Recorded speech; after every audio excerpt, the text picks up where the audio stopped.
नवरात्रीच्या सर्व भाविकांना मनपूर्वक शुभेच्छा। आज नवरात्र देवी आईचा तिसरा दिवस। आजच्या दिवशी देवी आईने राखाडी रंगाचे वस्त्र परिधान केले आहे। करडा रंग म्हणजेच राखाडी रंग, ग्रे कलर।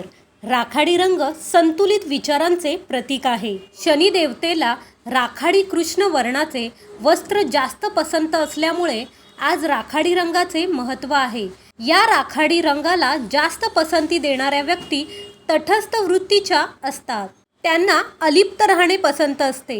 आपले संरक्षण आपणच करू अशी त्यांची श्रद्धा असते। राखाडी रंग व्यक्तीला व्यावहारिक आणि साधे होण्यासाठी प्रेरित करतो।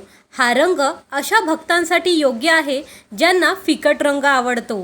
राखाडी रंग संयमाचे प्रतीक म्हणून देखील ओळखला जातो। नवरात्र देवी आईचा 9 दिवसाचा उत्सव सर्व भक्तजन रात्री गरबा खेळून आनंद आणि उत्साहाने साजरा करतात। आपल्या चॅनलवर मिळणारी माहिती बहुमोलाची वाटल्यास आपल्या चॅनलला लाईक, सबस्क्राईब आणि शेअर करायला विसरू नका। थँक्यू।